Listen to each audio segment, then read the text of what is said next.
Hello, I'm Jerry Hanauer, and I'm your host today for this edition of Candidates Corner, Bedford's exercise in democracy here, put on by BCTV. We're grateful for them. And our candidate today is Dr. Richard Friedman. Dr. Friedman is running for state representative here in Bedford. And I think, welcome to Candidates Corner. I'm glad to be here, Jerry. And I know you've got a lot to say on a lot of issues, so we'll start out right away. Richard, tell us a little bit of yourself, a little biographical information, how long you've lived in New Hampshire and in Bedford and your family. I moved to New Hampshire in 1976. I grew up in a small town in the Hudson Valley of New York State. My parents had a business in the Hudson Valley, actually a hotel, a resort hotel in what's called the Catskills or Borscht Belt. So I grew up there, went to school in New York, both for undergraduate, the State University of New York at Albany, and the State University of New York Downstate Medical Center in New York City. So I have to thank Governor Nelson Rockefeller for my education. He subsidized it so I could afford it. I spent 4 years in Washington doing training in internal medicine. Ended up being a chief resident in medicine at the Washington Veterans Hospital. And then moved to Manchester and started practice, as I said, in 1976. I joined 2 other internists and practiced there for over 20 years, actually, and then made a change in the late 1990s to work for Blue Cross Blue Shield of New Hampshire. I was assistant medical director and then medical director, and then went to Blue Cross Blue Shield of Massachusetts, where I was director of healthcare quality for several years before returning to Manchester and working more on a part-time basis at the Elliott Hospital, doing performance improvement, quality improvement, and also doing a part-time practice at the Manchester Senior Health Center on Webster Street. That's part of the Elliott. Mm-hmm. And now I do a very limited role administratively at the hospital. Uh-huh. Well, let me get back to your healthcare profession in a minute, but let's... You've lived in Bedford then for over 42 years. Well, no, I lived in Manchester. I'm in Manchester. I lived in Manchester since then. I moved to Bedford with my wife Anne in 2004. So I'm a newcomer. I've only been here 14 years. Right. But since I was over the boundary in Manchester for many years, I know Bedford quite well, and have enjoyed being here and living here. I have one daughter who lives in Massachusetts. So she's close enough that we don't have to plan on making any moves. And a 1-year-old grandson. And a 1-year-old grandson. Wonderful. So that has been the focus of our activity for a while. Uh-huh. And Ann's been had a kind of a career in service also. Your wife Ann. Yes, my wife Ann started off volunteering at the Refugee Resettlement Agency in Manchester, and then worked there for many years, doing mentoring and then English as a second language. She then worked at the Manchester Community College for over 10 years and retired a few years ago, but is still interested in the immigrant and refugee population in the city. Mm-hmm. Well, a family of service to our community for sure. So let's get back to your career a little bit, because I know so many of your positions are impacted by your thoughts on public health. So you were first in internal medicine, and then you practiced geriatric medicine, and that was about a 35-year career, and I think you were president of the New Hampshire Medical Society as well. Yeah, I got involved in the Medical Society after I complained about something, and the current president of the society at that time met with me and said, if you want to complain, be involved. Uh-huh. And coming from New York, it's interesting because New York is a very big state. You don't know your representatives. You don't know the local politicians, really. And it took me a while to understand that in New Hampshire, you do know your local representatives. You do know the politicians, and they're very accessible. So I got involved in the Medical Society. I was president for a year, which is the usual term. I've been a trustee of the Medical Society for many years, and I'm still a current trustee. And during that time, I had the privilege really to interact with lots of legislators, testify in the State House on various initiatives or topics that were of interest to the state. I've also worked to start what's called the Foundation for Healthy Communities, which is part of the New Hampshire Hospital Association, or was, but I was one of the people that was working to start that many years ago. And then I've served on some of the task forces that the state has set up for healthcare, and have continued to I volunteer my time at the Community Health Center years ago as a physician, now as a member of their Quality Improvement Committee. So you're still practicing kind of medicine as a volunteer in your retirement now? Well, I occasionally? don't do any clinical medicine now. I do mostly process improvement, quality improvement, and I work with some very bright people trying to improve the delivery of care to the people who live in Manchester and Bedford and the whole community. Mm-hmm. Let's get a little bit closer to current issues here that impact the state in Bedford. I know part of your career, you mentioned, was working for Blue Cross Blue Shield Anthem as a consultant to them or on their staff. And that's really at the intersection of government and healthcare and insurance. Tell me what you learned about healthcare from working in the insurance industry. Well, it's interesting to me. I mean, I came from the clinical side of medicine where I was a physician taking care of a patient. I had a large panel of patients that I saw. But when you step into the insurance world, you're taking care of, in New Hampshire's case, in Blue Cross, multiple hundred thousands. When I worked at Blue Cross of Massachusetts, our enrollment was 2.6 million. So if you can improve the delivery of care for 2.6 million people, you can have an impact that is much larger than in your individual office. I used to tell people that I could be the perfect doctor in my office and never make a mistake, but I was only impacting a few thousand people. If I could do that and have better care for 2.6 million, that made a difference. It also brought my interest to public health. So I currently sit on one of the state public health advisory committees for that reason. And that's really informed a lot of my interests in terms of why I'm running and why I think it's important for doctors to be involved now. You know, anyone who's visited your Facebook page knows how extensively you've written on the issues of the day that face New Hampshire. But so many of them impact public health that I'm going to kind of concentrate on public health. It's your expertise. And it's surprising how many of the issues of the day, in fact, are related to public health, whether they be the water quality here in Bedford or whether they be Medicaid expansion in New Hampshire. So let's talk a little bit about those issues. Let's start with the grander issues, such as Medicaid expansion. Let's talk about that. How do you feel about it? Well, I think we've had a little bit of a problem because we've talked about health. And many people, when they say health, they mean health care. Mm-hmm. And health care is important. And I believe that people should have access to health care. The Medicaid expansion was very important in that, in my mind. I think there are still many problems in terms of the health care system, in terms of cost, problems with insurance, things like that. But rather than health care, I'm interested in health. And health is a much bigger topic.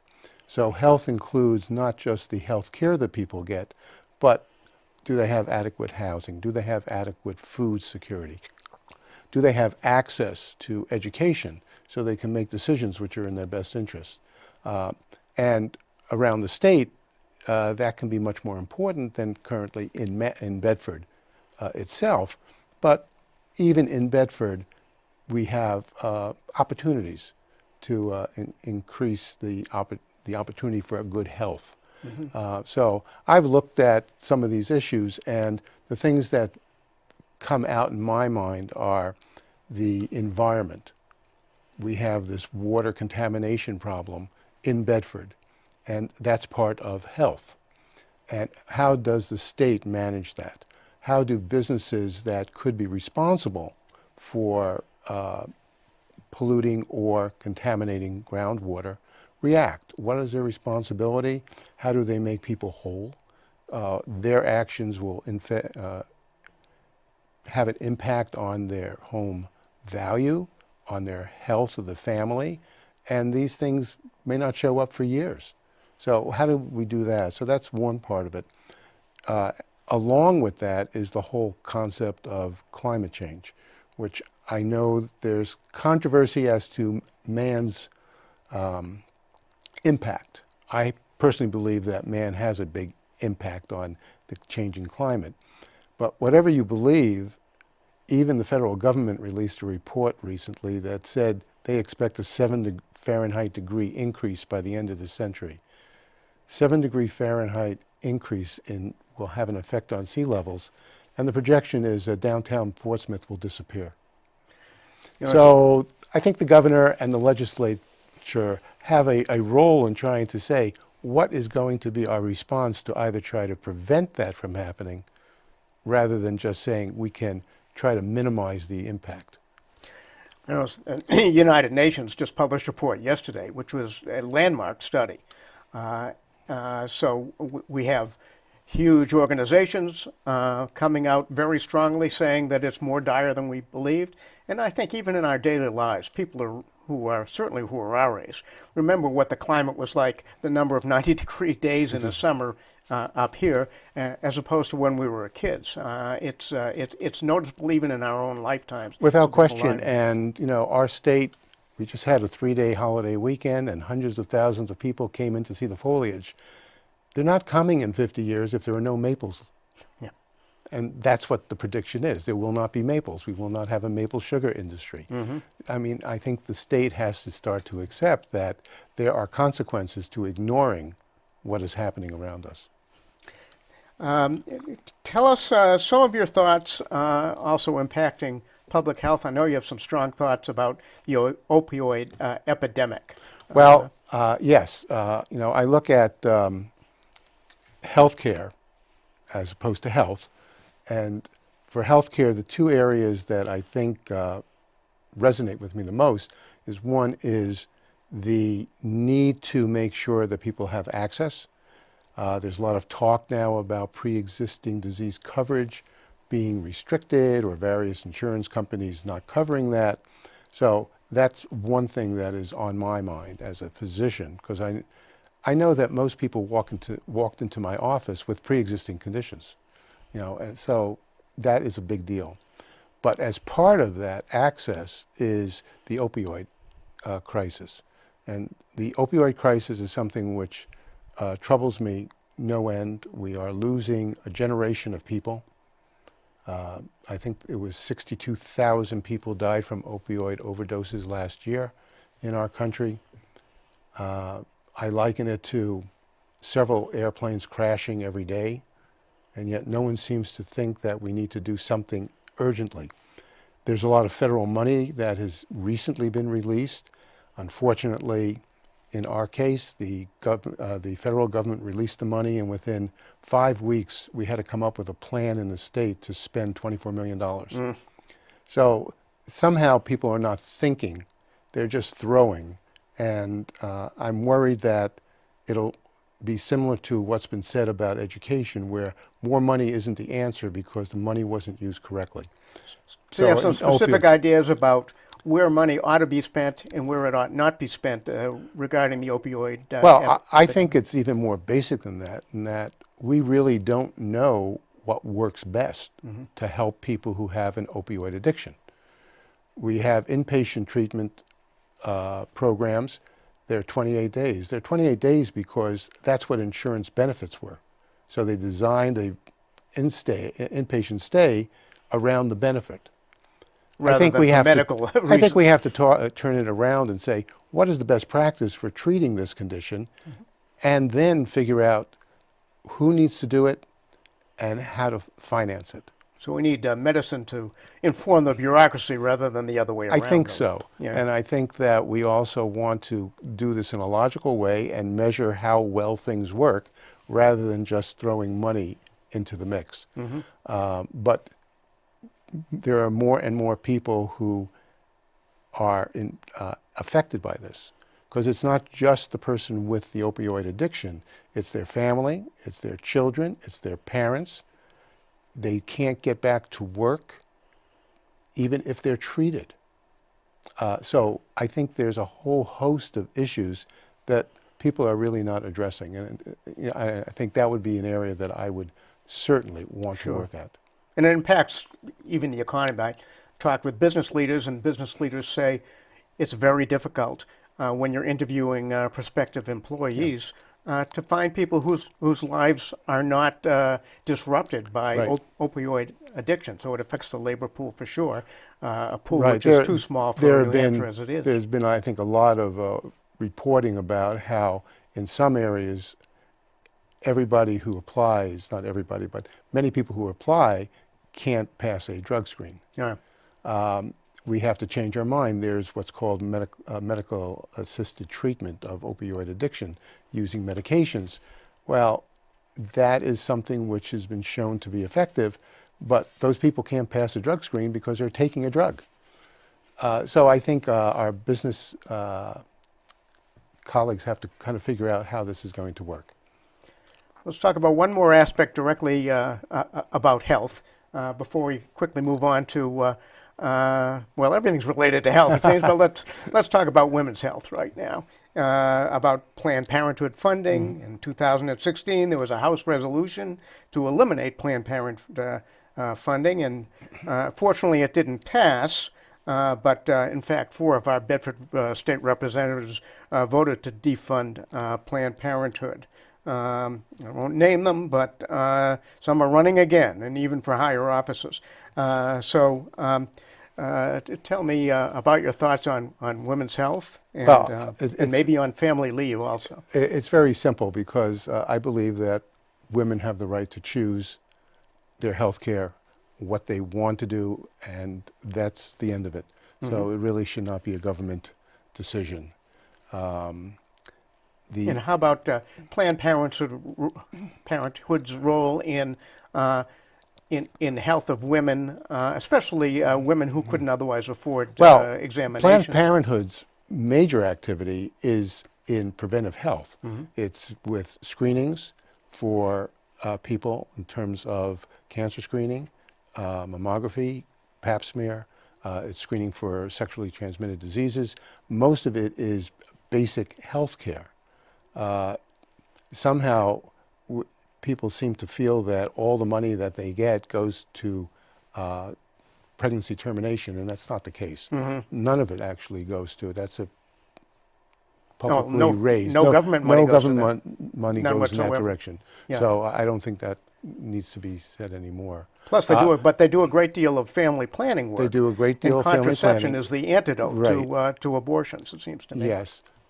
And they are accessible to people who don't have access into the system in other places. I know you've got some ideas. Let's move on to education. You have some very distinct ideas about how government should pay for education, what is essential education, what works at the community college and technical school level. Talk to us a little bit about that, and also about pre-kindergarten, early childhood education. Well, the 2 areas that I want to look at is the preschool. We finally have gotten paid kindergarten in the state. Finally, I say. It's a long time. There's just more and more evidence and studies that have been done over many years that show early childhood education is helpful for success in long-term outcomes.